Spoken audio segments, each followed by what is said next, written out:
नमस्कार फ्रेंड्स, आज हम बात करेंगे BIS certification for protective textiles के लिए। अभी रिसेंटली क्वालिटी कंट्रोल ऑर्डर आया है टेक्सटाइल के लिए, प्रोटेक्टिव टेक्सटाइल्स के लिए। इसमें कई सारे स्टैंडर्ड हैं जिनको मैंडेटरी कर दिया गया है बीआईएस लाइसेंस के लिए। तो सबसे पहले तो आपके दिमाग में क्वेश्चन आ रहा होगा क्वालिटी कंट्रोल ऑर्डर है क्या। तो मैं इस वीडियो में बात करूंगा क्वालिटी कंट्रोल ऑर्डर के बारे में बताऊंगा, बीआईएस के बारे में बताऊंगा, प्रोसेस के बारे में बताऊंगा, कैसे आपको लाइसेंस लेना है। तो बने रहिए वीडियो के लास्ट तक। सबसे पहले अपने बारे में बता दूं, मेरा नाम प्रमोद जायसवाल है। मैं induce India testing and research private limited में एज ए डायरेक्टर वर्किंग हूँ। मुझे लगभग 2013 से मैं वर्क कर रहा हूँ टेक्निकल कंसल्टेंसी का एंड कंप्लायंसेस का। तो लगभग मोर देन 10 ईयर का हमारा एक्सपीरियंस है इस इंडस्ट्री में। स्टार्ट करते हैं वीडियो। सबसे पहले क्यूसीओ के बारे में बात कर लेते हैं। Quality control order ministry of textile से आया है। 10 अप्रैल 2023 को आया था ये ऑर्डर। क्वालिटी कंट्रोल ऑर्डर होता क्या है, बेसिकली जब भी कोई मिनिस्ट्री, रिलेटेड मिनिस्ट्री, उन्हें लगता है कि उनका प्रोडक्ट कस्टमर के लिए क्रिटिकल प्रोडक्ट है and technically and quality wise it should be certified, तो मिनिस्ट्रीज अपना क्वालिटी कंट्रोल ऑर्डर लाते हैं और उसको इम्प्लीमेंट करने के लिए बीआईएस को देती हैं। बीआईएस इम्प्लीमेंटिंग बॉडी है।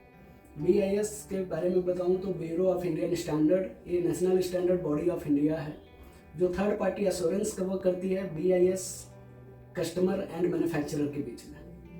एक्टिविटीज़ बीआईएस की बहुत सारी है, उसमें सब कुछ एक्टिविटीज़ मैं आपको बता दूं जिसमें स्टैंडर्डाइजेशन है, टेस्टिंग है, ट्रेनिंग है, सर्टिफिकेशन है, रजिस्ट्रेशन है।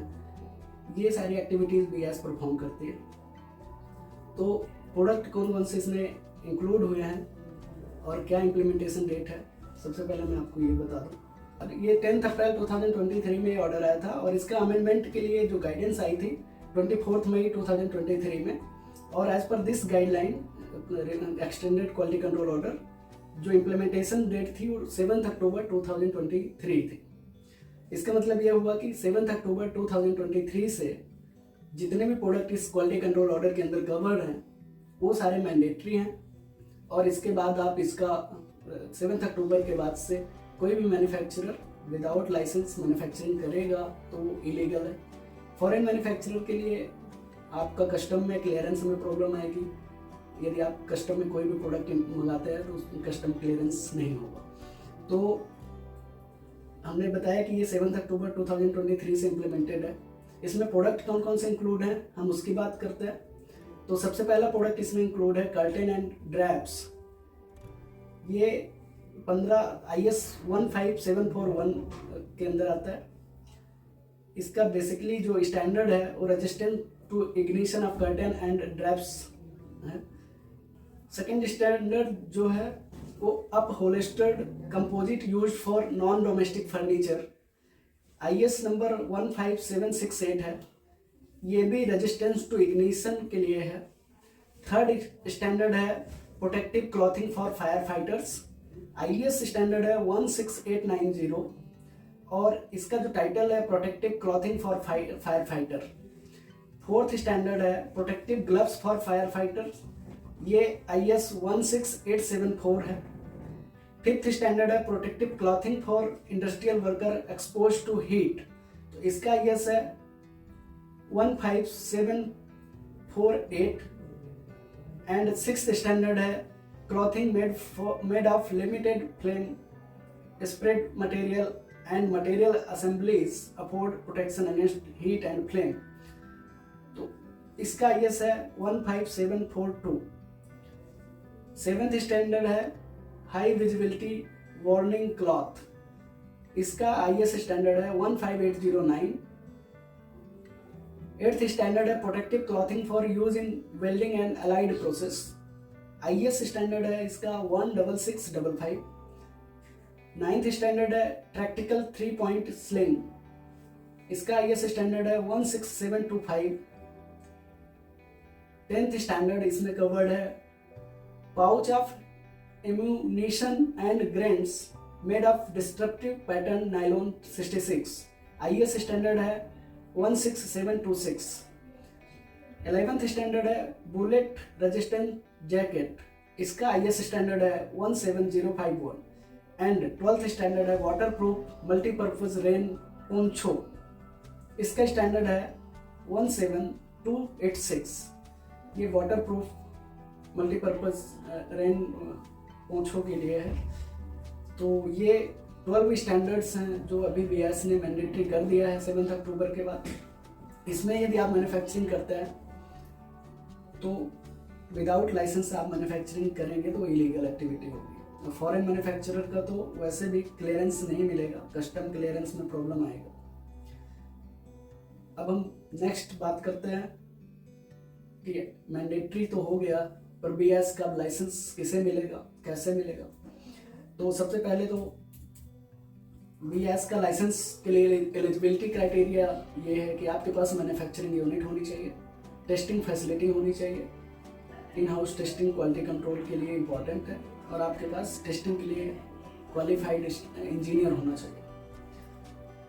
अब आप एप्लीकेशन लगाना चाहते हैं तो आपको ये 12 स्टैंडर्ड्स हैं। सबसे पहले तो आपको अपने प्रोडक्ट को आइडेंटिफाई करना होगा कि आपका इन 12 स्टैंडर्ड में से कौन से वाले स्टैंडर्ड में आपका प्रोडक्ट फॉल करता है। फिर हर प्रोडक्ट का एक ग्रेड वैरायटी होता है। ग्रेड वैरायटी जो है वो भी आपको चेक करना है कि आप मल्टीपल वैरायटीज़ में से कौन सी वाली वैरायटी में आप एप्लीकेशन लगाना चाहते हैं। तो आपको ग्रेड वैरायटी भी आइडेंटिफाई करना है, स्टैंडर्ड आइडेंटिफाई करना है, ये बेसिक टास्क है आपके लिए। देन आपको उसके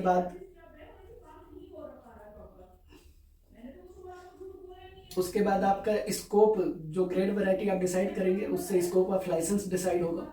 फॉर एग्जांपल यदि हम बात करें 17051 का, तो इसमें ग्रेड वैरायटी कई सारी चीज़ों पे डिपेंड करती है, जैसे साइज डिजिग्नेशन पे भी डिपेंड कर रही है, थ्रेट लेवल पे डिपेंड कर रही है, इसमें maximum back face signature limit पे डिपेंड कर रही है ग्रेड वैरायटी, कॉन्फ़िगरेशन पे डिपेंड कर रही है, टाइप ऑफ प्रोटेक्शन पे डिपेंड कर रही है, जैसे अपग्रेड 1, अपग्रेड 2, स्टैंडर्ड। ऐसे ही इसमें कुछ ऑप्शनल रिक्वायरमेंट भी हैं। तो आपको आइडेंटिफाई करना पड़ेगा कि आप क्या लेना चाहते हैं लाइसेंस में। लैब इंस्टॉलेशन में आपको इक्विपमेंट बहुत केयरफुली, साइज क्या चाहिए, क्या एक्यूरेसी चाहिए, लिस्ट काउंट, रेंज वगैरह सब कुछ बहुत इंपॉर्टेंट है। किस टेस्ट के लिए कितने इक्विपमेंट लगेंगे, छोटा से छोटा और बड़ा से बड़ा क्या इक्विपमेंट लगेगा, आपको कंप्लीट इक्विपमेंट लगाना है।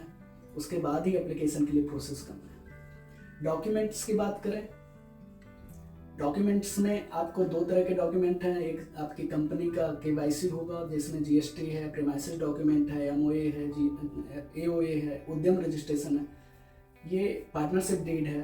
तो ये डॉक्यूमेंट है। सेकंड टेक्निकल डॉक्यूमेंट्स हैं। टेक्निकल डॉक्यूमेंट में आपको क्या रॉ मटेरियल यूज़ करना है, लिस्ट उसकी, टेस्ट सर्टिफिकेट रॉ मटेरियल का as per requirement raw material है कि नहीं, ये सब वेरीफाई करना है। देन आपकी मशीनरी क्या यूज़ होगी, टेस्टिंग इक्विपमेंट की लिस्ट, उसमें list count, range, calibration, everything आपको डिटेल देनी होती है।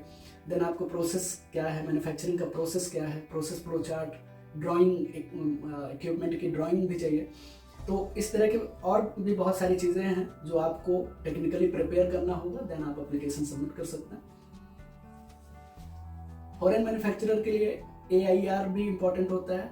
एक AIR चाहिए जो कंपनी को रिप्रेजेंट करेगा इंडिया में, तो ऑथराइज इंडियन रिप्रेजेंटेटिव होता है, उसके डॉक्यूमेंट भी लगता है। अब हम बात करें प्रोसेस की। डॉक्यूमेंटेशन मैंने आपको बता दिया। सेकेंड स्टेप में आपका एप्लीकेंट सैंपल होता है जो BIS में सबमिट होता है। यदि आप फर्स्ट टाइम पूरे इंडिया में आपका प्रोडक्ट फर्स्ट टाइम लाइसेंस के लिए अप्लाई होगा, देन आपको एप्लीकेंट सैंपल सबमिट करने की जरूरत नहीं पड़ेगी। नॉर्मल प्रोसीजर में हम एप्लीकेशन सबमिट कर सकते हैं विदाउट टेस्टिंग ऑफ सैंपल। और एप्लीकेशन सबमिट करने के बाद BIS ऑफिसर आपकी फाइल को स्क्रूटनी करेंगे। कुछ प्रॉब्लम होगा टेक्निकली तो आपको गाइड करेंगे। यदि मेजर प्रॉब्लम होगा तो आपकी एप्लीकेशन क्लोज हो जाती है, और एक माइनर प्रॉब्लम होगी जिसको क्लोज करके हम एप्लीकेशन क्वेरीज को सबमिट करके, रिप्लाई सबमिट करके ऑडिट के लिए BIS ऑफिसर होते हैं। BIS ऑफिसर ऑडिट में क्या वेरीफाई करेंगे, उसमें एक तो आपका फैक्ट्री लोकेशन है, सेकेंड आपकी मैन्युफैक्चरिंग प्रोसेस है, मैन्युफैक्चरिंग लिस्ट है, आपकी रॉ मटेरियल, आपका testing equipment, testing process, competency of engineer, ये सारे डिटेल वेरीफाई करेंगे। ये सब कुछ सेटिस्फैक्ट्री है, देन आपको लाइसेंस मिलेगा। ऑडिट के बाद 5 से 6 दिन में आपको लाइसेंस मिल जाता है। बात करते हैं लाइसेंस जो आपको मिलेगा, उसमें कुछ कॉमर्शियल फी जो इन्वॉल्व है। उसमें सबसे पहले तो BIS का एप्लीकेशन फ़ी है, इंस्पेक्शन फ़ी है, लाइसेंस फ़ी है, वो 9000 होते हैं। एक एनुअल फ़ी होती है जिसको रिन्यूअल फ़ी भी कहते हैं, वो प्रोडक्ट टू प्रोडक्ट वेरी करती है, हर प्रोडक्ट के लिए अलग अलग एनुअल फ़ी है। आप हमें कांटेक्ट कर सकते हैं, यदि आपका प्रोडक्ट कोई स्पेसिफिक प्रोडक्ट के लिए आप देख रहे हैं तो हम आपको हेल्प करेंगे।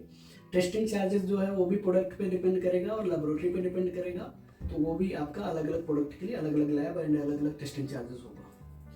लाइसेंस की बात करें तो आपकी वैलिडिटी 1 साल की रहेगी इनिशियली, और सेकेंड ईयर ऑनवर्ड आप 5 ईयर के लिए रिन्यू कर सकते हैं। रिन्यूअल टाइम में आपको पूरा 5 ईयर के लिए फीस देनी होती है। टाइमिंग की बात करें तो फॉरेन मैन्युफैक्चरर के लिए 4 से 6 महीने का टाइम लगता है। डोमेस्टिक मैन्युफैक्चरर के लिए आपका 35 से 40 दिन सफिशिएंट होता है। कुछ प्रोडक्ट का स्पेशली कुछ प्रोडक्ट होते हैं जिनमें टेस्टिंग टाइम ज़्यादा होता है, तो उसमें थोड़ा टाइम बढ़ सकता है, बट जनरल टाइम 35 से 40 दिन होता है। तो ये सारी इन्फॉर्मेशन टेक्सटाइल के लिए, प्रोटेक्टिव टेक्सटाइल के लिए थी। आप चेक करिए आपका प्रोडक्ट कौन से स्टैंडर्ड में फॉल करता है, और आप आगे इसकी एप्लीकेशन प्रोसेस कर सकते हैं, क्योंकि विदाउट लाइसेंस आप मैन्युफैक्चर नहीं कर सकते। कभी भी आपको प्रॉब्लम आ सकती है, आपकी सारी यूनिट ब्लॉक कर दी जा सकती है। तो थैंक यू सो मच। आप हमें कांटेक्ट कर सकते हैं, हमें सब्सक्राइब करें। आपको फर्दर आपके प्रोडक्ट से रिलेटेड अपडेटेड वीडियो भी आएंगी, तो हम कुछ एक्सटेंशन होगा, कुछ नई गाइडलाइन आएगी तो हम डेफिनेटली आपको गाइड करेंगे। Thank you so much.